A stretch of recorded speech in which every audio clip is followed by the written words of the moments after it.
Look, I've said it before in other videos that I really don't know anything about cars. It's just never been my jam. There's people who can tell you the ins and outs of car design and engineering, and I've just never been that person. And that's kind of weird considering one of my favorite franchises is Transformers. Cars and vehicles in general are one half of that equation. But the rule of cool still applies. Sports cars, hot rods, designer cars, muscle cars, I don't know if that thing's got a Hemi on it, but I can tell you it looks cool. There's something about mechanical engineering on that level that still activates the caveman monkey brain in all men and all Transformers fans, really.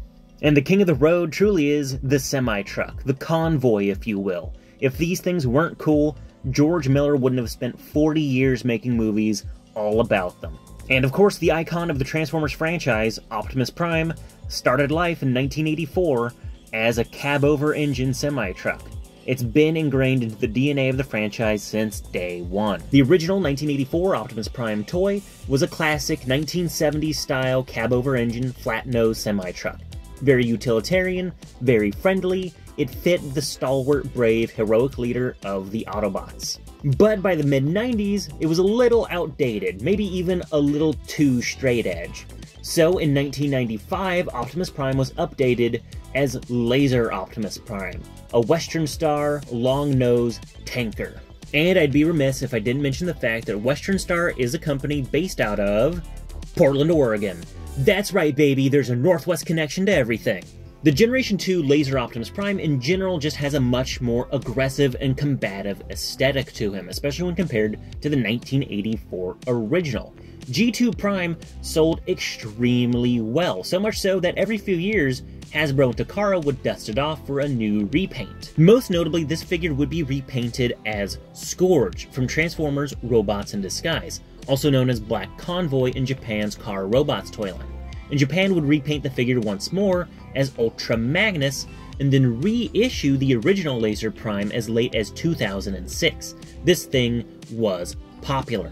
But among those repaints, there is one enigma. Starting in 2003, Hasbro began the Universe toy line, a line that consisted almost entirely of repaints meant to stock toy store shelves in between mainline waves. The Universe toy line repainted older molds from Beast Wars, Generation 1, and Generation 2. One planned store exclusive was called Toxitron, a vibrant green and purple repaint of Laser Optimus Prime. However, due to the market being oversaturated with Transformers toys, this figure was cancelled. But in a well as deep as the Transformers franchise, cancelled does not mean forgotten.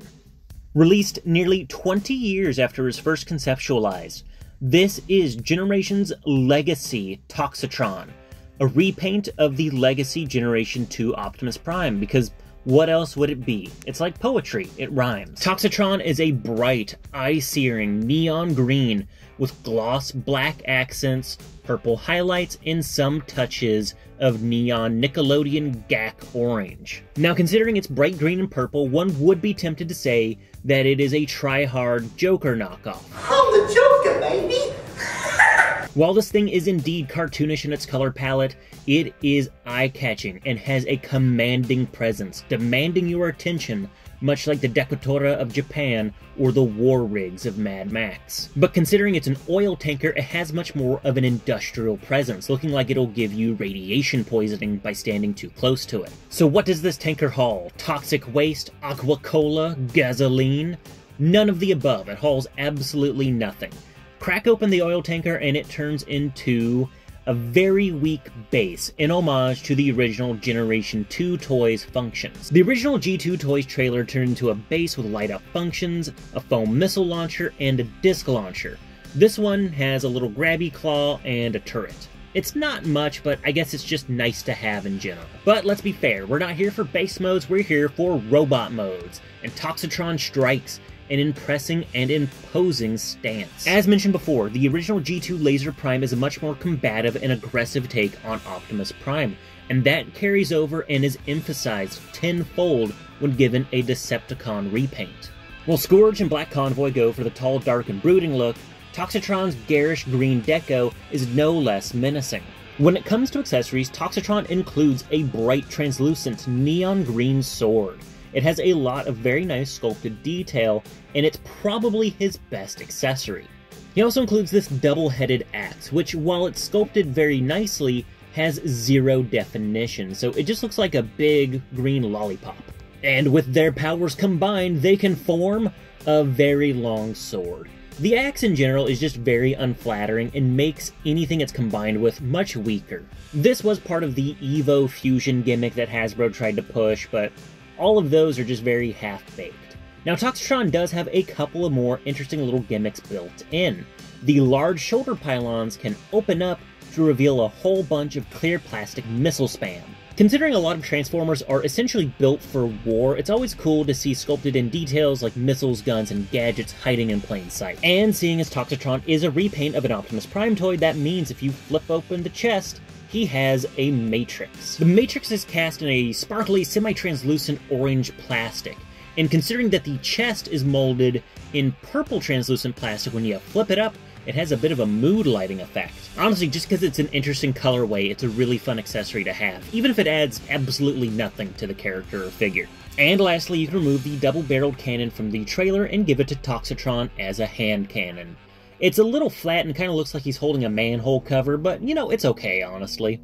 Overall, I think the mold is a very good update of G2 Laser Prime, and in general, it fits the Toxitron colors best. It looks better than all of the other colorways produced. That said though, the figure does have a couple of engineering oddities. This figure is partially retooled and based off of the engineering used for the Earthrise Optimus Prime, and as such, he's got legs from here to Yaya.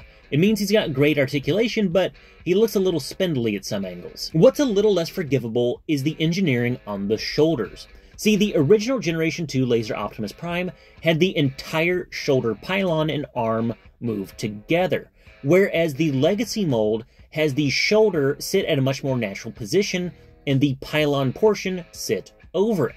That means the shoulder moves at a much more anatomically correct angle, but it's under the shoulder pylon, meaning it's much more limited in its range. This can make some poses with the sword unflattering and awkward. I'm not sure why the figure was engineered like this. This isn't a Marvel Legends figure where articulation has to follow human anatomy.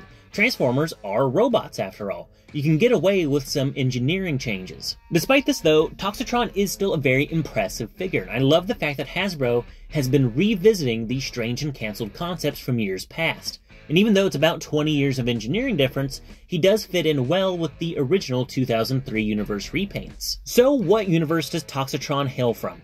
After all, the original framing device for Universe 2003 was a final cataclysmic battle against Unicron that united Transformers factions from all across the multiverse. Considering that the original Universe Toxitron toy was cancelled pretty early on into its production, we never saw any package samples, and as such, never saw a bio for the character.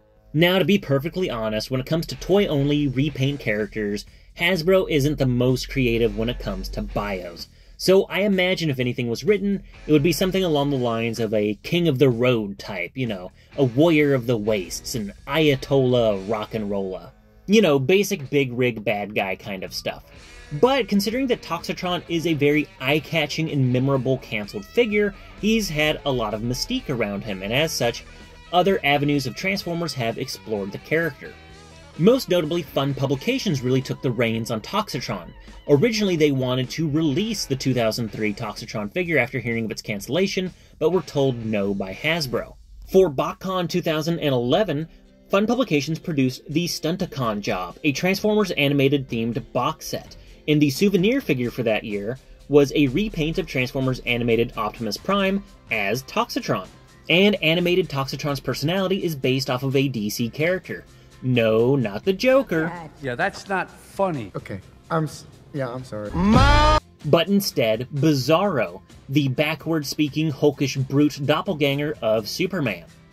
This wouldn't be the only time that Toxitron was made in homage to a different fictional character, as in 2017, Fun Publications released Wrecker Toxitron, a repaint retool of Combiner Wars Optimus Prime, who is based in characterization on the legendary, the heroic, Tromaville Toxic Avenger. In this universe, Toxitron was an attempt to create a Decepticon super soldier, However, this just in turn made a shambling, monstrous aberration of science. In both of these continuities, as well as the marketing material for Legacy, Toxitron is in some ways a tragic monster. He has been wronged by a cruel and uncaring world, specifically the Decepticons.